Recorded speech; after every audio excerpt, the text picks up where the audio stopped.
কেন করবেন না? আল্লাহকে ভয় না করলে আপনার দুনিয়াও বরবাদ হয়ে যাবে, আপনার আখিরাতও বরবাদ হয়ে যাবে।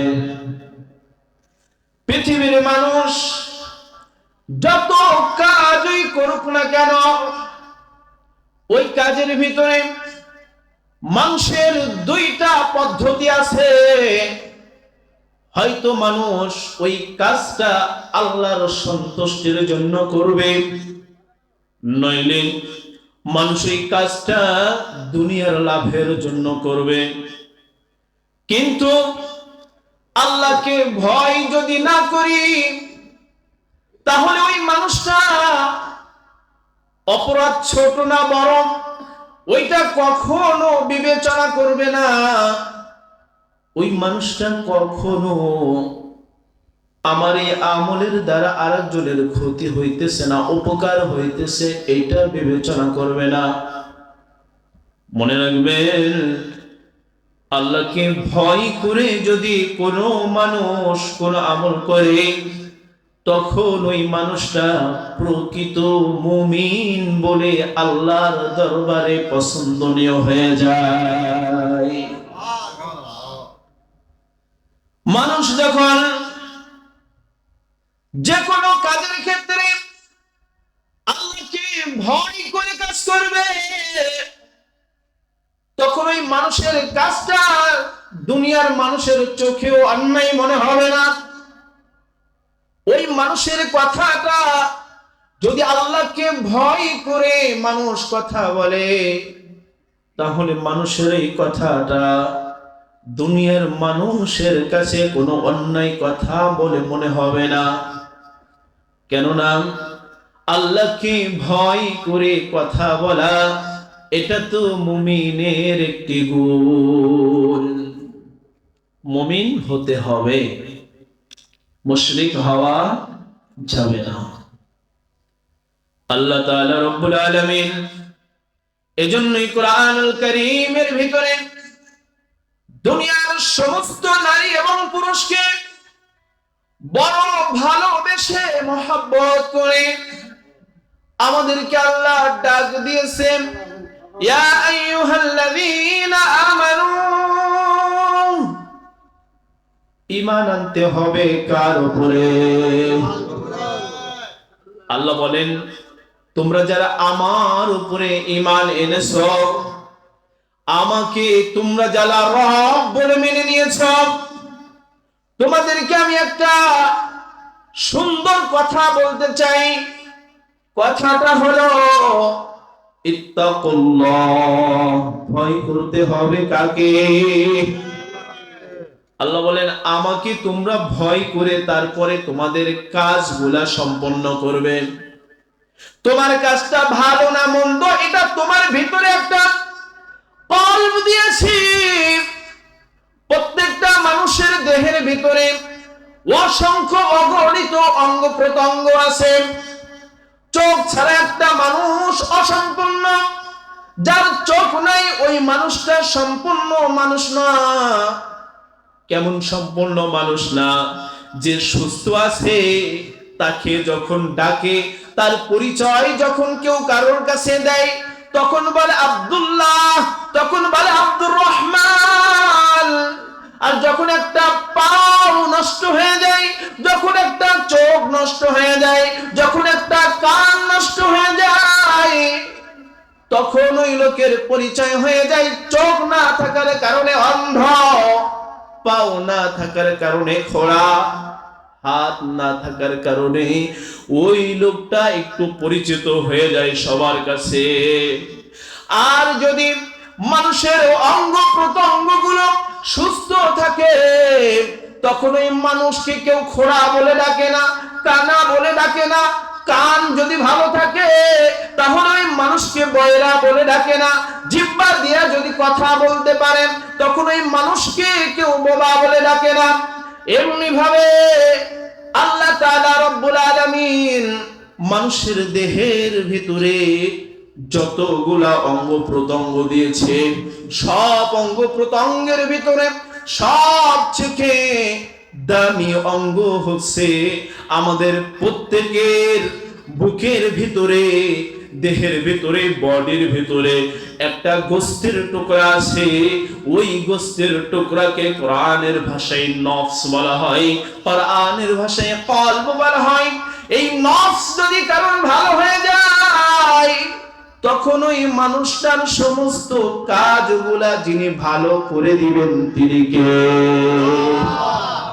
মানুষের মনটা যদি মানুষের হৃদয়টা যদি ভালো হয়ে যায়, তখন ওই মানুষের দ্বারা আর কখনো কোনো খারাপ কাজের আশা করা যেতে পারে? কথাটা কি বিশ্বাস হয়?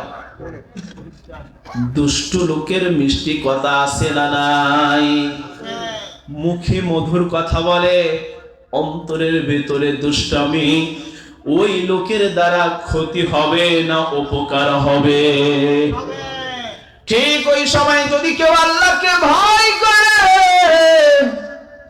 তখন সে যখন কথা বলবে, তখন সে মনে করবে আমি যতই মিষ্টি কথা বলি, আমার মনের ভিতরে যদি কোনো ধরনের চালাকি থেকে থাকে, যার সাথে আমি কথা বলি সে হয়তো আমার মনটা দেখে না, আমার কলবটা দেখে না, আমার নফসটা দেখে না, কিন্তু দেহের ভিতরের ওই গোস্তের টুকরা, ওই কলবের খবর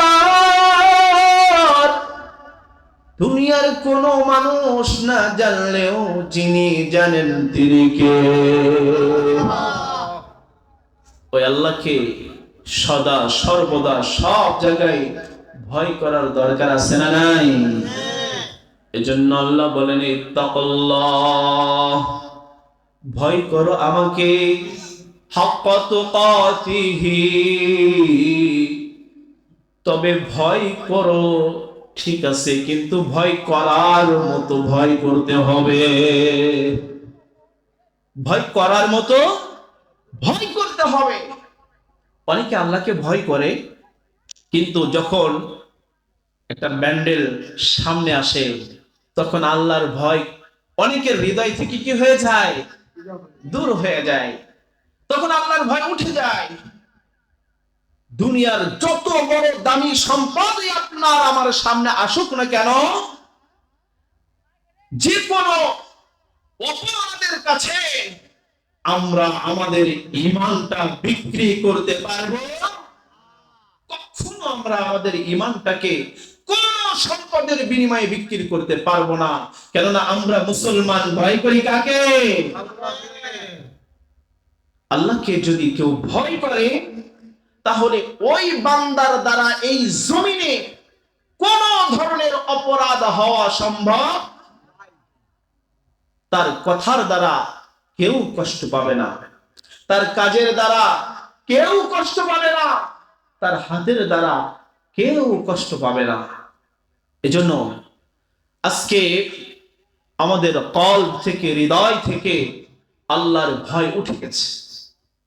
দুনিয়ার মহব্বত দিয়া আমাদের অন্তরটা ভরে গেছে। অধিকাংশ মানুষ লোভের সাথে জড়িয়ে মালিককে ভুলে গেছে। অধিকাংশ মানুষ দুনিয়ার লোভ লালসায়, সম্পদের লোভ লালসায় পড়ে ঈমান বিক্রি করে দিতেছে। আরে আমাদের দেশের অবস্থা কেমন? আমরা তো 5 টাকার চায়ের কাছেও অনেক মানুষ আছে ঈমানটা বিক্রি করে ফেলে, আছে না নাই? বিশ্বাস হয় না? 5 টাকা 10 টাকা 20, একদিন যদি 5 টাকার চা কাউরে খাওয়ান, আপনার খুশি হইব না? হ্যাঁ, যদি 2 দিন খাওয়ান আরো খুশি না? 3 দিন খাওয়াইলে, 4 দিন খাওয়াইলে, 5 দিন খাওয়াইলে, আপনি 10 দিন খাওয়াইলেন। 10 দিনে যদি 1 কাপ করে চা কাউরে খাওয়ান, 10 দিনে কয় টাকা হয়? 50 টাকা না? 50 টাকা চাইলে এক সকালের নাস্তা কি হয়? কিন্তু আপনি যে 10 দিন খাওয়াইছেন, ওই লোকটা আপনার ফ্যান হয়ে গেছে, আপনার মুহিব্বিন হয়ে গেছে। হাই রে, আমারে প্রতিদিন সে চা খাওয়ায়। ওর ভিতরের কৌশল কি? বেড়া, তোরে চাইলে এক সকালে 50 টাকার নাস্তা খাওয়াইতে পারতাম, কিন্তু তোরে তো আমি 50 টাকা একসাথে খাওয়াবো না, তোরে আমি 10 দিন খাওয়াবো 5 টাকা কইরা, কত হবে? 50 টাকা। ওই বান্দার তখন আর এই 50 টাকার দিকে নজর যাবে না, ও তখন ভাববে আমার প্রতিদিন স্যার খাওয়ায়। অথচ ওই আল্লাহর বান্দা 10 দিন 50 টাকা খাওয়াইয়া তারে দিয়া এমন কাজ করায় যে কাজের দ্বারা তার ঈমান নষ্ট হয়ে যায়, আছে না নাই? ঈমানটা বড় দামি। এজন্য আল্লাহ বলেন, ইয়া আইয়ুহাল্লাযীনা আমানুত্তাকুল্লাহ। ঈমান আছে কিন্তু ঈমানকে বিক্রি করো না, না টাকার কাছে, না নারীর কাছে, না বাড়ি গাড়ি জমিনের কাছে, কোন কিছুর কাছে তোমরা তোমাদের ঈমানটা বিক্রি করো না। যারা আমাকে বিশ্বাস করো তারা আমাকে ভয় করো, তবে ভয় করার মতো ভয় করো। হাক্কাত কাতিহি, ভয় করার মতো ভয় করার অর্থ হলো ওই যে আপনি ভয় করেন আল্লাহকে, আপনি ভয় করে আল্লাহকে ভয় করে মসজিদে যান, নামাজ পড়েন, আবার সুদের টাকার লেনদেন ছাড়তে পারেন না, আছে না নাই? আল্লাহ জন্যই বলতেছেন, বান্দা আমাকে ভয় করে তুমি যে দৈনিক 5 ওয়াক্ত নামাজে মসজিদে যাও, আমাকে ভয় করে দেখেই তো তুমি মসজিদে যাও, আমাকে ভয় করে দেখেই তো তুমি সুদের লেনদেন করলেও তুমি আড়ালে করো।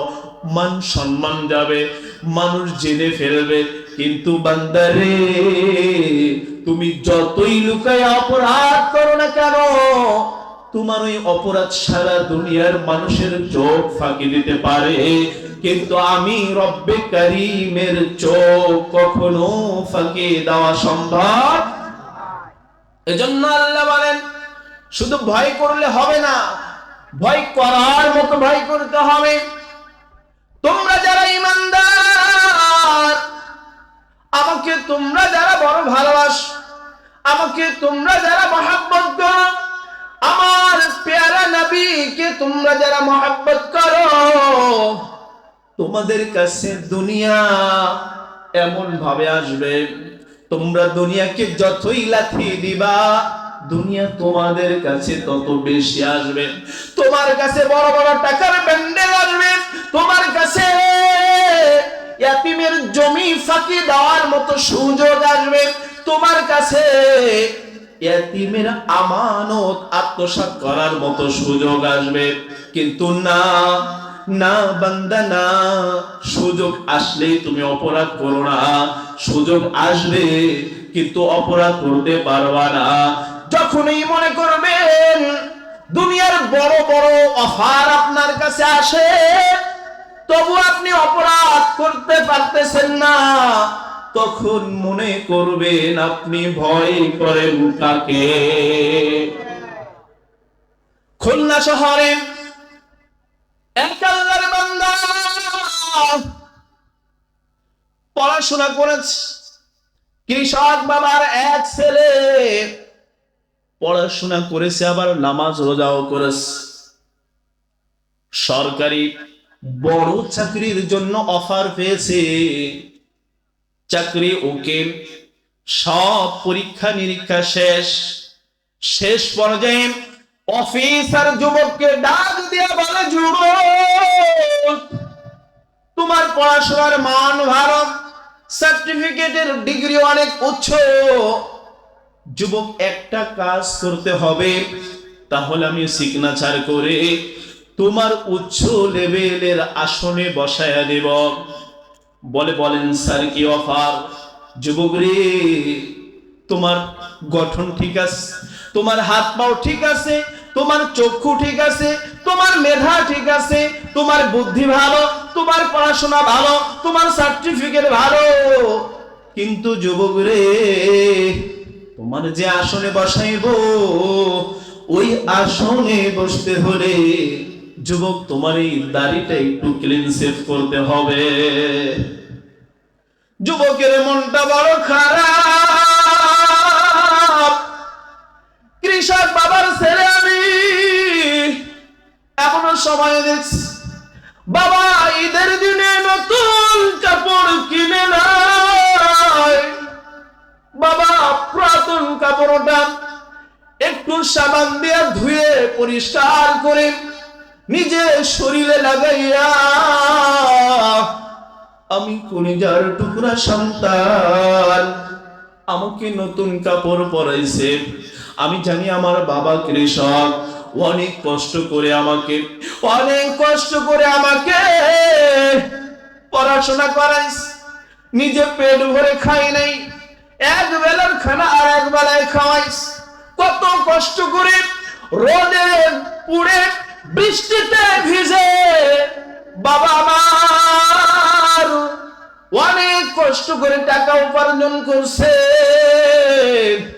আজকে পড়াশোনার শেষ লেভেলে সার্টিফিকেট অর্জন করেছে।